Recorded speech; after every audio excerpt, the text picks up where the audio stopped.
आदरणीय अध्यक्ष जी, हमने 10 करोड़ फर्जी नाम हटाए हैं।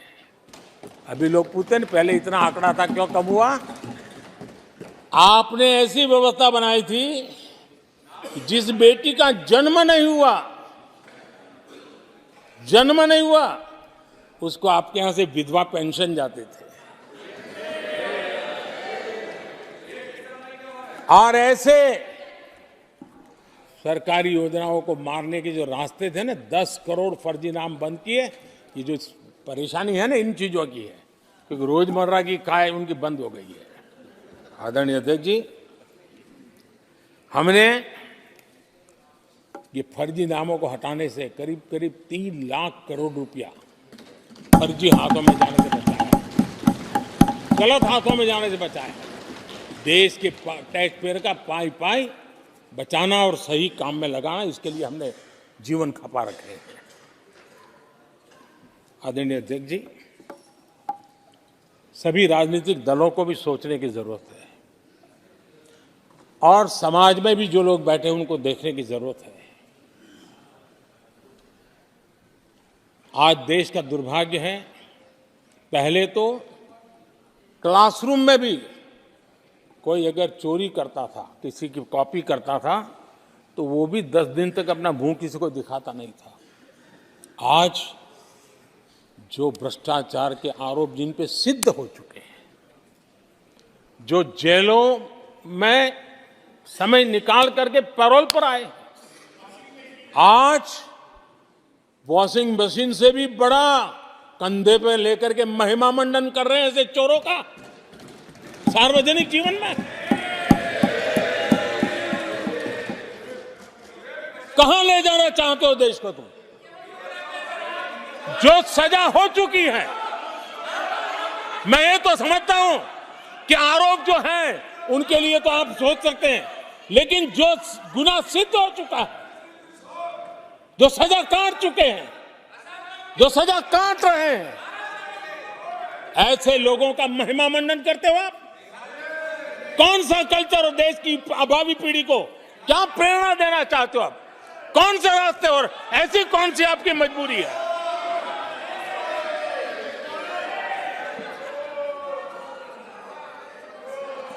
और ऐसे लोगों का महिमा मंडन किया जा रहा है, उनको महान बताया जा रहा है। जहां संविधान का राज है, जहां लोकतंत्र है, माननीय अध्यक्ष जी, ऐसी बातें लंबी नहीं चल सकती हैं। ये लोग लिख करके रखे हैं, ये जो महिमा मंडन का काम चल रहा है उनका, वो अपने ही खात्मे की चिट्ठी पे सिग्नेचर कर रहे हैं लोग।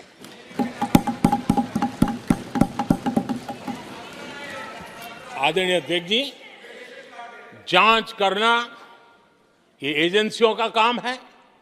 एजेंसियां स्वतंत्र होती हैं और संविधान ने उनको स्वतंत्र रखा हुआ है, और जज करने का काम न्यायाधीश का है। जज करने का काम न्यायाधीश का है और वो अपना काम कर रहे हैं।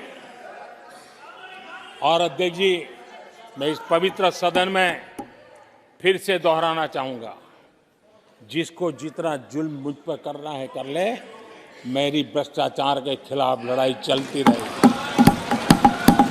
जिसने देश को लूटा है उनको लौटाना पड़ेगा, जिन्होंने देश को लूटा है उनको लौटाना पड़ेगा। ये मैं देश को इस सदन की पवित्र जगह से वादा करता हूं। जिसको जो आरोप लगाना है लगा लें, लेकिन देश को लूटने नहीं दिया जाएगा और जो लूटा है वो लौटाना पड़ेगा। आदरणीय अध्यक्ष जी, देश सुरक्षा और शांति का एहसास कर रहा है। देश पिछले 10 वर्ष की तुलना में सुरक्षा के क्षेत्र में देश आज वाकई सशक्त हुआ है। आतंकवाद, नक्सलवाद एक छोटे दायरे में अब सिमटा हुआ है।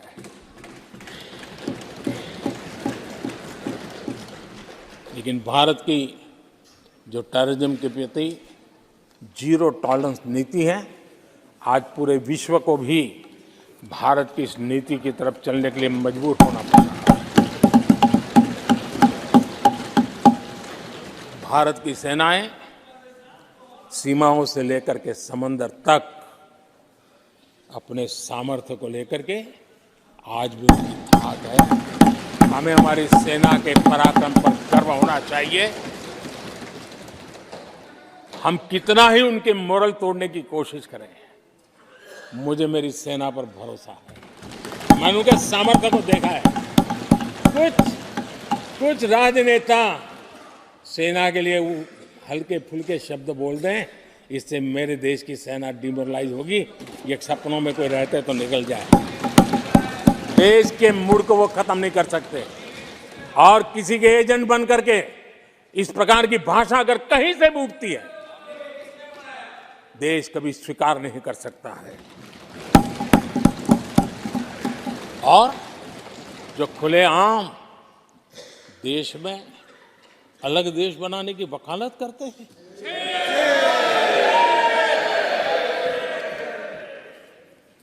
जोड़ने की बातें छोड़ो, तोड़ने की कोशिश करिए। यार, आपके अंदर क्या पड़ा हुआ है? क्या इतने टुकड़े करके अभी भी आपके मन को समाधान नहीं हुआ है? देश के इतने टुकड़े कर चुके हो आप, और टुकड़े करना चाहते हो? कब तक करते रहोगे? आदरणीय अध्यक्ष जी,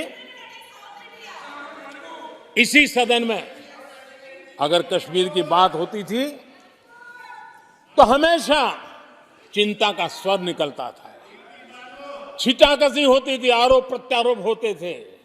आज जम्मू कश्मीर में अभूतपूर्व विकास की चर्चा हो रही है और गर्व के साथ हो रही है। पर्यटन लगातार बढ़ रहा है। G20 समिट होती है वहां, पूरा विश्व आज उसकी सराहना करता है। आर्टिकल 370 को लेकर के कैसा हुआ बना के रखा था। कश्मीर के लोगों ने जिस प्रकार से उसको गले लगाया है, कश्मीरी जनता ने जिस प्रकार से गले लगाया है, और आखिर के ये समस्या किसकी देन थी? किसने देश के माथे पर मारा था? किसने भारत के संविधान के अंदर इस प्रकार की दरार करके रखी हुई थी? आदरणीय अध्यक्ष जी, अगर नेहरू जी का नाम लेते हैं तो उनको बुरा लगता है, लेकिन कश्मीर को जो समस्याएं झेलनी पड़ी उसके मूल में उनकी ये सोच थी और उसी का परिणाम है देश को भुगतना पड़ा। जम्मू कश्मीर के लोगों को, देश के लोगों को नेहरू जी की गलतियों का बहुत बड़ी कीमत चुकानी पड़ी है। आदरणीय अध्यक्ष जी, वो भले गलतियां करके गए, लेकिन हम मुसीबतें झेल करके भी गलतियों सुधारने के लिए हमारी कोशिश जारी रखेंगे। हम रुकने वाले नहीं हैं। हम देश के लिए काम करने के लिए निकले हुए लोग हैं। हमारे लिए नेशन फर्स्ट है। आदरणीय अध्यक्ष जी, मैं सभी राजनीतिक दलों के नेताओं से आग्रह करूंगा, सभी माननीय सदस्यों से आग्रह करूंगा, भारत के जीवन में एक बहुत बड़ा अवसर आया है। वैश्विक परिवेश में भारत के लिए बड़ा अवसर आया है। एक नए आत्मविश्वास के साथ आगे बढ़ने का अवसर आया है। राजनीति अपनी जगह पे होती है, आरोप प्रत्यारोप अपनी जगह पर होता है, लेकिन देश से बढ़कर कुछ नहीं होता है।